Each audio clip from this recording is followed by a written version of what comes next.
매일 성경 묵상 나눔입니다. 오늘은 1월 30일 토요일입니다. 누가복음 9장 51절에서 62절입니다. 내일이 주일이어서 오늘이 1월 마지막 묵상 나눔입니다. 오늘의 본문을 읽습니다.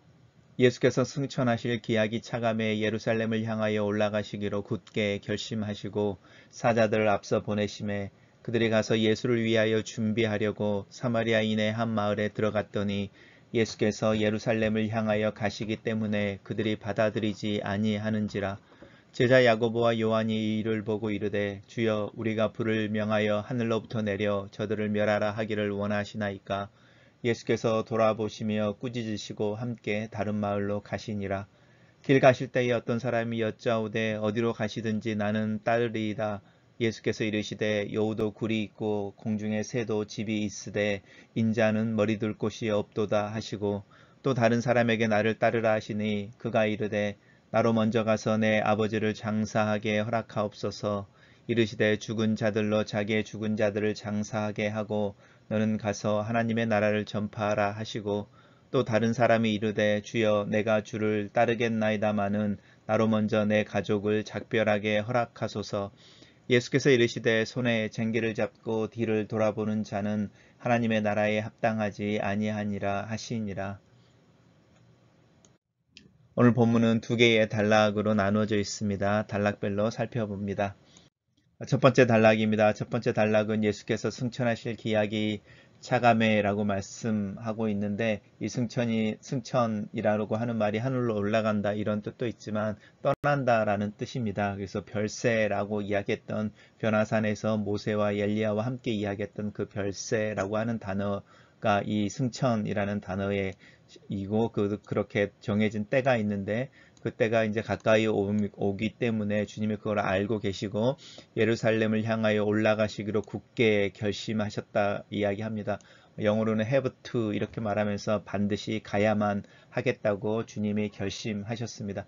이 굳게 결심하셨다고 하는 부분들은 단순히 하나님의 뜻이어서 그대로 따른다라고 말하는 부분들 전에 적극적으로 그것에 대한 순종을 이야기하는 거죠. 마치 바울이 내가 주님의 나에게 주신 그 경주를 마치려고 할 때에 전제처럼 제물 위에 마지막으로 뿌려지는 기름과 같이 하나님께 드려지길 원한다라고 이야기하면서 로마로 가는 것을 굳게 결심하는 것처럼 우리의 신앙생활에 있어서도 이 굳게 결심한다고 하는 순간이 사실은 필요한 것 같습니다. 예수님이 이제 예루살렘에 올라가시기로 결심하시면서 그 길을 준비하기 위해서 이제 제자들을 미리미리 보내서 앞에서 이제 가는 길들을 준비하게 하시는 장면을 묘사하고 있습니다. 사자들을 앞서 보내심에라고 말하고 있는데, 그들이 예수를 위하여 준비하려고 사마리아인의 마을에 들어갔다 이야기합니다. 우리가 이제 지중해가 이렇게 있으면 팔레스타인이라고 하는 지역이 갈릴리에서 요단강 사이로 구성이 되어져 있는데, 여기가 갈릴리 지역이고 예루살렘과 베들레헴이 이쪽 사해가 되어지는 사해 서편 위쪽에 있어서 여기가 이제 유다라고 하는 유대 지역이 되면, 이 가운데를 사마리아라고 하는 지역이 있습니다. 이 사마리아인들은 원래는 북이스라엘 사람들이었는데 아수리에 멸망하면서 아수르의 식민 정책이 혼혈 정책이었는데, 이 혼혈 정책에 의하여 그 열 지파 중에 아수르로 끌려가서 각 이방으로 흩어져 버리는 사람들 말고 본토에 남아있던 사람들 중에 혼혈이 되어버린 사람들이 있습니다. 그 사람들이 사마리아인인데, 왜 사마리아인이라고 부르냐면 그 북이스라엘 왕국일 당시에 북이스라엘의 수도가 사마리아였습니다. 그래서 유대인들은 바벨론의 포로로 끌려갔다가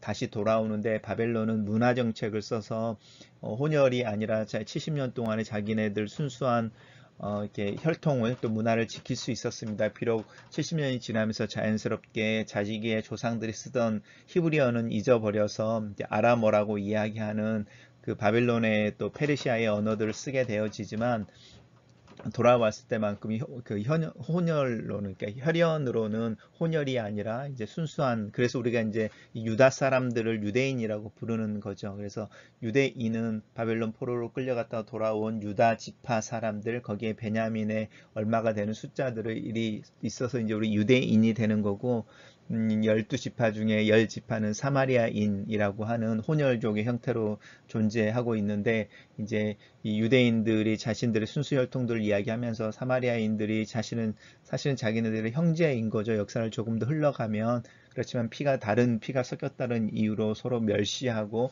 적대시하는 가운데가 있었습니다. 그래서 이 갈릴리에 있던 유대인들이 예루살렘에 가려고 할 때 바로 내려가면 되게 쉬운 길인데, 이 사마리아 땅을 지나가기가 싫어서 요단강을 건너서 요단강 동편으로 해서 이렇게 돌아가는 일들이 있었는데, 예수님께서는 이 사마리아를 그냥 직진해서 가시려고 하시는 부분들이 있습니다. 그럴 때에 이제 유대인이어서죠. 사실은 예루살렘으로 향하여 가시기 때문이라고 말하는 이 부분 속에서 예수님이 유대인이시고 또 이제 그 유월절이라고 하는 절기와 맞춰서 이제 들어가시는 부분이어서 그 순례객들이 사마리아 땅을 지나가는 것들을 사마리아인들이 특별히 싫어해서 예수님의 일행 또한 환영하지 않는 것을 볼 수 있습니다. 근데 재밌는 것은 이 야고보와 요한이 형제이죠. 이들이 뭐라고 말하는지 한번 보시면 좋겠습니다. 우리가 불을 명하여 하늘로부터 내려 저들을 멸하라 하기를 원하시나이까. 그러니까 자신들이 가지고 있는 능력에 대해서 이야기하는 거죠. 주님의 허락만 하시면 우리가 불을 명해서 하늘로부터 내린다 이건데, 이 불이 하늘에서 내린다고 이야기하는 것은 사실은 무서운 말이죠.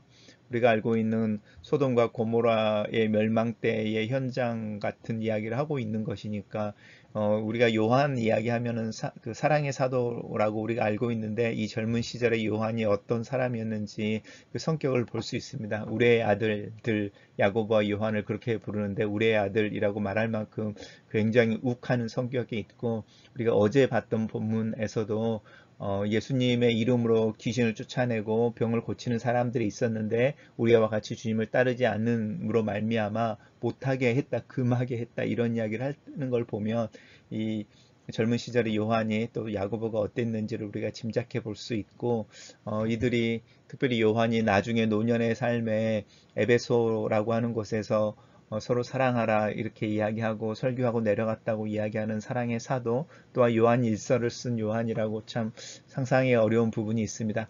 이 야고보와 요한을 주님께서 꾸짖으시고 그냥 그 마을을 피해 다른 마을로 가십니다. 이 함께 다른 마을로 가신다라고 하는 부분은 예수님께서 제자들을 보낼 때도 했던 말이죠. 너희들이 어떤 마을이나 어떤 집에 들어가서 환대를 받지 못하거든 그냥 그 동네를 떠날 때에 그 발에 있는 먼지를 털어버려라 이렇게 말하는 것처럼, 그냥 이렇게 나오고 피해서 나와서 다른 곳으로 가라 이야기하시는 것처럼 예수님께서 그렇게 행하시는 것 같습니다. 단락을 요약해 보겠습니다. 저는 이 단락을 예수께서 예루살렘으로 올라가실 때에 사마리아의 한 마을에 들어가셨는데 그들이 받아들이지 않는다.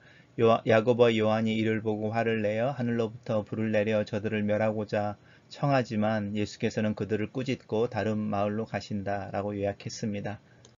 두 번째 단락입니다. 두 번째 단락은 그렇게 예수님께서 이제 예루살렘을 가시는 길에 세 사람의 이야기가 나오는데, 어떤 사람이 이야기하기를 나는 주님이 어디로 가시든지 주님을 따르겠습니다 라고 말하니까 예수님께서 여우도 굴이 있고 공중에 새도 집이 있다. 그렇지만 나는, 인자는 예수님을 이야기하는 것이니까 머리 둘 곳이 없다라고 말씀하셨다는 장면입니다.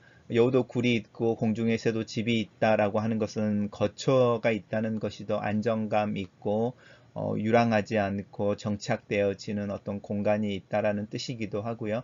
또 여우 같은 경우는 특별히 여우는 죽을 때에 자기가 태어난 곳을 향해서 머리를 두고 죽는다 이런 이야기를 할 만큼 자신의 어떤 고향이라고 말하는 본향이라고 하는 부분에 특별히 상징적인 동물이기도 합니다. 예수님은 마치 모세처럼 자기가 거하는, 이렇게 정해놓고 거하는 처소가 없는 분으로 이야기하고 있습니다.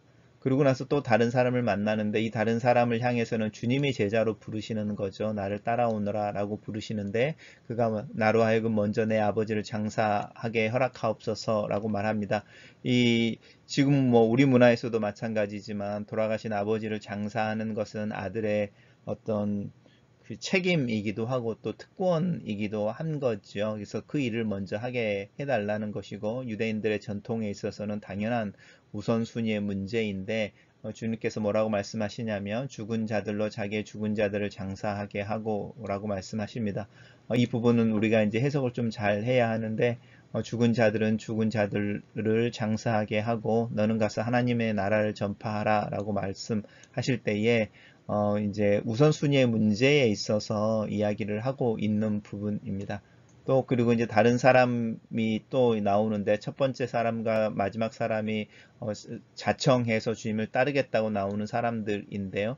그 사람들에게 이야기하기를 이제 마지막 세 번째 사람이 그렇게 이야기하고 있으면서 조건을 먼저 다는데 내가 먼저 가족들에게 작별 인사를 하게 해주십시오 라고 말하는데 예수님께서는 지금 바로 여기서 나를 따라오는 삶에 대한 이야기를 하고 계십니다. 손에 쟁기를 들고 뒤를 돌아보는 자라고 말할 때 농경사회에서 쟁기를 잡고 뒤를 돌아보게 되면 쟁기로 이렇게 일항을 만들고 땅을 갈 때에 이렇게 이제 일렬로 이렇게 직선으로 갈 수 없는 상황들이 생기는데 그렇게 뒤를 돌아보는 자는 하나님의 나라에 합당하지 않는다라고 말씀하고 있습니다. 이 세 경우의 사람들을 향해서 주님이 말씀하고 계시는 것은 우선순위의 문제를 분명하게 셋업하는 것이 제자도의 핵심이라고 말씀하고 계시는 부분과 연결되어집니다. 단락을 요약해 보겠습니다. 저는 오늘 이 단락을 예수께서 길을 가실 때에 예수를 따르길 원하지만 다른 상황의 문제를 먼저 해결하기를 원하는 이들을 도전하시면서 하나님 나라에 합당한 제자됨에 대해 말씀하신다라고 약간 의역해서 정리를 했습니다.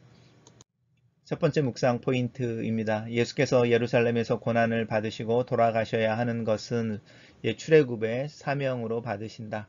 피하지 않고 직진하여 그 길을 통과해 나가기로 결심하신다. 자신의 죽음을 이해하지 못하고 같은 길 위에 서 있는 제자들을 바라보시는 주님의 마음은 어떠셨을까? 나는 그 길에 서 있는 제자 중에 하나로서 주님의 마음을 또 주님의 계획을 알고 있는 사람일까? 야고보와 요한이 계속해서 불같은 판단과 분노의 말을 쏟아내고 있다. 예수의 이름으로 이적을 금하고 이제는 자신들을 환대하지 않는 마을을 통째로 불을 하늘에서 내려 없애버리는 심판의 말을 한다. 이랬던 요한이 어떻게 사랑의 사도라는 별명을 얻는 사람으로 변화했을까? 우리의 아들에서 사랑의 사도로 변화되어지는 이야기는 나에게도 가능성이 있고 내 노년의 모습을 상상하게 한다. 나도 사랑의 사도라는 별칭에 어울리는 별칭을 받을 수 있을까? 있을 것만 같다. 주님의 사랑이 내 안에서 일하고 계시기 때문이다. 나는 나의 내일을 기대하는 것 또한 주님의 또 하나님의 일하심을 믿기 때문에 내 삶의 요한의 변화처럼 그런 변화가 내 삶에도 있고 열매로 맺힐 것을 기대해 본다. 두 번째 묵상 포인트입니다. 주님을 따르려고 하는 이들은 많다. 주님이 원하시는 방법으로 따르는 이들이 적을 뿐이다. 나는 내 상황에 맞추어 주님을 따르거나 섬기려고 한다. 하지만 주님은 따른 자의 미덕은 인도하는 자의 의도를 따르는 것이며 최우선의 순종을 보여야 한다고 말씀하신다. 내가 원하는 방식에서 주님이 원하시는 방식으로 조금씩 바뀌어가는 것이 성숙이다. 더뎌가는 것처럼 보여도 그분의 말씀 앞에 서서 주님을 배우다 보면 조금씩 주님께 내 마음을 내어드리게 되고 또 그러다 보면 주님의 마음을 흡족하게 하는 날이 있을 것을 믿는다. 주님을 최우선적으로 생각하고 그분의 권위를 최선으로 인정해 순종해야 한다는 것은 그를 따르는 나에게 매일같이 주어지는 도전이다. 먼저 그의 나라와 그의 의를 구하는 것이 그리스도인의 삶의 최고의 우선순위이다. 이것을 알게 하신 이께서 나로 하여금 그 길을 가게 하실 것을 또한 믿는다. 글로 쓰는 기도입니다. 주님을 따르는 길에 서 있습니다. 하지만 주님을 바로 뒤에서 따르지는 않습니다. 내게는 아직도 먼저 해야 할 일들이 있고 먼저 마음에 생각나는 이들이 있습니다. 부모님을 생각하면 죄송한 마음이고 아내와 아이들을 생각하면 미안할 뿐입니다. 나와 함께 삶으로 엮여진 이들에겐 감사하는 마음이 있습니다. 이 관계들 속에서 울고 웃고 하루하루를 삽니다. 그러는 중에 자꾸 주님과의 관계가 제일 뒤로 밀려나는 것만 같습니다. 주님과의 관계에서 나오는 생명과 능력을 가지고 내 주변인들을 만날 때 그 관계가 건강하고 행복하다는 것을 아직까지는 머리로만 알고 있습니다. 내 감정과 성격을 주체하지 못할 때가 있고 그래서 연약함을 보일 때가 있습니다. 그 결과로 연약하고 깨어져 버린 관계를 들고 주님 앞에 서곤 합니다. 하지만 주님과의 관계 속에서 나오는 능력으로 이 다른 관계들, 연약하고 깨어진 관계들이 회복되어질 수 있음을 믿습니다. 이 아침에 우리의 아들이 사랑의 사도로 변화되어진 사도 요한과 야고보의 이야기를 듣습니다. 내 삶에서도 그런 변화가 일어나기를 원합니다. 주님께서 사랑하셨던 것처럼 서로 사랑하라고 이야기할 수 있는 내 안의 성숙과 실천이 내 삶에 있기를 기도합니다. 이 성숙과 변화의 길, 배우고 따르는 제자의 길에 서 있는 나를 주님께서 인도하시는 것을 믿습니다. 나를 가르치시고 깨우치시고 주님을 최우선 순위에 두고 먼저 그의 나라와 그의 의를 구하는 제자의 길을 갈 수 있도록 주님 나를 도와 주시옵소서. 예수님 이름으로 기도합니다. 아멘.